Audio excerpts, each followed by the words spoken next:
Яңалыклар чыгарылышы үз эшен башлап җибәрде. Студияда Алина Валиева, исәнмесез? Татарстанда 5000 ярым, Чаллыда 800-дән артык коронавирус белән авыручылар саны арта бара.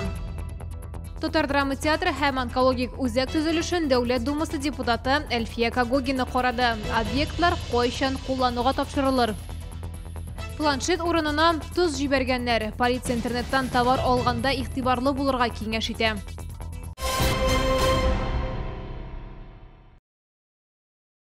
Татарстанда яшәүче 32 кешедә COVID-19 диагнозы расланды. Алар арасында 3 чаллылы бар. Бу соңгы тәүлек эчендәге мәгълүматларны Республика оператив штабы хәбәр итте. Шулай итеп, 28 июльгә Татарстан буенча коронавирус белән авыруның барлыгы 5501 очрагы теркәлде. Аларның 801-е Чаллыда. Чаллыга Россия Дәүләт Думасы депутаты Әлфия Кагогина килде. Ул федераль бюджеттан финансланган төрле милли проектлар буенча төзелә торган объектларда эшләрнең барышын тикшерде. Аларның күбесе шәһәр өчен генә түгел, республиканың бөтен төньяк көнчыгышы өчен дә социаль әһәмияткә ия. Кайбер төзелеш мәйданчыкларында Дәүләт Думасы депутаты белән безнең төшерү төркемендә булып кайтты. Чаллы Татар драма театрының яңа бинасы мәдәният милли проекты буенча төзелә. Объектта инде фасадны тышлау эшләре бара. Аның бер өлеше панорамалы пыяла булачак. Төзүчеләр бизәкләү эшләренә һәм сәхнәне монтажлауга керештеләр. Театрның яңа бинасында 300 тамашачыга исәпләнгән төп зал һәм 80 урынга исәпләнгән репетициялар залы булачак. Төзүчеләр төп эшләрне 2020 елның көзендә тәмамларга планлаштыралар. Быел безнең бик зур даталар, әле декабрь айында театрыбызга 30 ел, шуңа күрә республикабыздан, шәһәрдән һәм әлбәттә Россия Федерациясыннан бу безгә бик зур бүләк һәм ышанычларны акларбыз. Яңа сезонда яңа өметләр һәм әлбәттә яңа составна эшне башлап җибәрбез. Төзүчеләр сынатмаска вәгъдә бирде. Татар драма театрының труппасы театр сезонын яңа бинада премьера белән башларга планлаштыра. Сезон октябрь аенда старт алырга тиеш. Театрның яңа бинасында ел саен 60 меңгә якын кеше спектакль карыйлачак. Чаллыда яңа онкология диспансеры күләме финанслау буенча да иң масштаблы объект булып тора. Хәзерге вакытта төзү-монтаж эшләре 80%-ка төгәлләнгән. Яңа җиһазлар сатып алуда шул ук әзерлектә. Медицина персоналы тулысынча диярлек тупланган. Хезмәткәрләрнең бер өлеше кирәкле укулар үтте. В кабинетах приемов наши врачи, все онкологи обучены УЗИ. Сразу в кабинете будет уже делать УЗИ. У нас для этого закуплено 16 УЗИ-аппаратов. И все кабинеты, они с манипуляционными. То есть пациенту не нужно будет ходить в какой-то кабинет процедурный. Все будет делаться в одном кабинете. Все манипуляции будут проводиться там. Объектны финанслау Россия һәм Татарстан бюджетларыннан бәясе 2 миллиард сумнан артык. Бирдә Камы аръягында яшәүче 800 меңнән артык кеше дәвалана алачак. Яман шишне иртә стадияларда онкодиспансеризация ярдәмендә дә ачыкларга мөмкин булачак. Онкодиспансерны төзү коронавирус пандемиясына туры килде. Әмма барлык материаллар һәм җиһазлар белән тәэмин итү халыкара чикләрне япканчы тәмамланган. Проблемалар булмаган. Сейчас важно что? Важно, чтобы пусконаладочные работы прошли, чтобы персонал был готов, чтобы командная работа, чтобы все, что нужно реализовать уже команде, которая придется работать, чтобы было реализовано. Я не сомневаюсь. Почему? Потому что мы же не на пустое место пришли. У нас БСМП, у нас очень сильная школа, именно онкошкола в Республике Татарстан. И в Закаме, между прочим, у нас тоже. Онкодиспансер төзелеше график буенча бара дип билгеләде Әлфия Кагогина. Төзү-монтаж эшләрен 2020 елның 3-нче кварталында тәмамлау планлаштырыла. Эльвина Андрова, Константин Величко, Ленар Султанов, Яңалыклар. Татарстанда 1 августан 2019 елда эшләгән лаеклы елдагы кешеләрнең пенсиясе артачак. Иминет пенсияләрен яңадан исәпләү 285 меңнән артык Татарстанлыга кагылачак. Әлеге максатларга пенсия фонды бюджетыннан 55 миллион сумга якын акча каралган. Бу пенсионерның хезмәт хакы күләменә бәйле булачак. Традицион индексациядән аермалы буларак, августта пенсияләрне яңадан исәпләү пенсионерның хезмәт хакы күләменә бәйле. Ул никадәр югары булса, пенсияга өстәлгән акчаның күләме дә шул кадәр зуррак булачак дип искәрттеләр ведомствода. Электротранспорт муниципаль унитар предприятиясы эшчеләренә хезмәт хакы буенча 4 миллионнан артык бурыч түләнгән. 45 кеше эшләгәне өчен акчасын алган.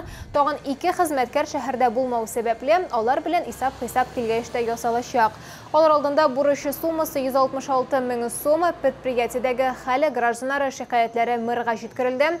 Финанс кыенлыкларына карамастан ул предприятие хезмәткәрләренә хезмәт хакы буенча булган барлык бурычларны түләргә, киләчәктә мондай очракларга юл куймаска дигән йөкләмә бирдем, диде Чаллы башкарма комитетының хукук идарәсе башлыгы Ленар Әхмәтҗанов. Полицияга яры Чаллының бер уку йорты укытучысы мөрәҗәгать итеп интернеттан товар сатып алу тәҗрибәсе белән уртаклаша. Ират интернет сайтларының берсендә үзенә планшетка заказ биргән. Гаджетны сату алу һәм китерү турында сөйләшүләр администратор белән алып барыла. Барлык хезмәтләрнең бәясен исәпләп, кыз күрсәтелгән счетка 30 мең сумга якын акча күчерүен сорый. Бер атнадан соң 38 яшьлек Ират почта хәбәрен ала, посылканы ачкач, Иранда планшет түгел, тоз пакетын таба. Әлеге факт буенча Россия Федерациясының җинаять кодексының 159 маддәсе 2-нче өлеше буенча гражданинга зур зыян китерү белән кылынган мошенниклык җинаять эше кузгатылган. Әлеге маддәнең санкциясе 5 елга кадәр иректән мәхрүм итүне күздә тота. Хәзерге вакытта җинаятьчеләрнең шәхесен билгеләү буенча оператив эзләү чаралары үткәрелә. Билгеләү булганча, администратор кызның абонент номеры Краснодар краенда теркәлгән. Шулай ук Чаллы кешесенә бирелгән исемнең алдан уйлап чыгарылганы булуы ачыкланган. Полиция танылган интернет кибетләренең генә хезмәтеннән файдаланырга киңәш итә. Билгеле булмаган физик һәм юридик затларның счетларына акча күчерергә ашыкмагыз. Аз гына шикләнеп сатып алудан баш тартыгыз.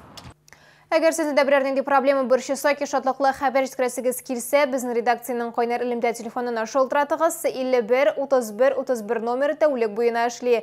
Кызыксындырган яки борчылган сорауларыгызны WhatsApp хезмәтенә дә юллый аласыз. Фото сурәтләрегезне һәм видеоларыгызны 8982-382-3108 телефоны буенча көтеп калабыз. Безнең хәбәрчеләребез сезнең белән элемтәгә кирип проблемагызны хәл итәргә булышыр. Кирәкле җитәкчеләр белән күзгә-күз очрашырга ярдәм итәр. Бәлки нәкъ менә киләсе чыгарылышта сезнең мәсьәлә хәл ителер.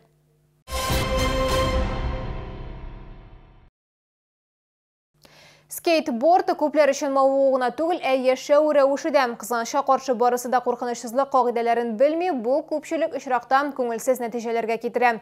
Безнең төшерү төркеме экстремаль спорт сөючеләр белән очрашты. Тактага басар алдыннан нинди әзерлек узарга кирәк һәм нинди проблемалар килеп чыгарга мөмкин. Хезмәттәше материалында. Игорь Харитоновның һәр тренировкасы күнегүләрдән башлана. Ул скейтбординг белән инде 8 елдан артык шөгыльләнә, ләкин бу кагыйдәне һәр вакыт төгәл үти. Моннан тыш саклау элементларынан баш тартырга ярамый, чөнки җитди җәрәхәтләр булырга мөмкин. Люди не знают правила, и, по моему мнению, нужно популяризировать именно сами правила, чтобы каждый, кто заходит на эту площадку, знал. Экипировка должна быть самый минимум, это наколенники, налокотники и перчаточки для рук. Спортчыларның сүзләренә караганда, скейт-паркта бәхетсезлек очраклары еш була. Экипировканың булмавы, игътибарсызлык яки кагыйдәләрне белмәү күңелсез нәтиҗәләргә китерә. Иң зур проблема ата-анасыз калган кичкенә балалар, ди спортчылар. Родитель подбегает и говорит: ты что моему ребенку сделал? А ты говоришь: ну, я вот ехал, он в меня врезался. Ну, концов уже не сыщешь. Но факт остается фактом, то, что это место публичное, и здесь ответственность несет каждый сам за себя. И родители должны себе 100% отчет давать, куда они приводят свое дитя. Чолы скейтбордчыларның күбесе Гренада паркына җыела. Скейт мәйданчыгы биредә иркен, яхшы җиһазландырылган һәм куркынычсызлык таләпләренә җавап бирә. Икенче мәйданчык җиңү паркында урнашкан, әмма аңа андый ихтыяҗ юк. Спортчылар аңлатканча, ул куркыныч, өслеге тигез түгел, элементлары бер-берсенә якын урнашкан һәм тиешенчә беркетелмәгән. Шунысын да истә тотарга кирәк, мондый мәйданчыклар җәяү йөрү өчен түгел, тренировкалар өчен каралган. Эльвина Андрова, Диана Малярова, Сергей Кищенко, яңалыклар. Бу сезгә ишрәсе соңгы мәгълүматыбыз иде. Мин Алина Валиева, сезнең белән сау булашам. Игътибарыгыз өчен рәхмәт.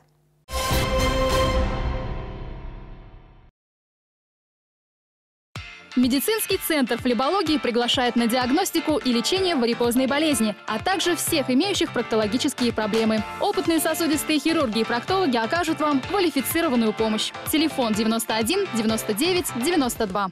Комфортное лечение зубов по доступным ценам. Стоматологии «Улыбка». 54 62 31.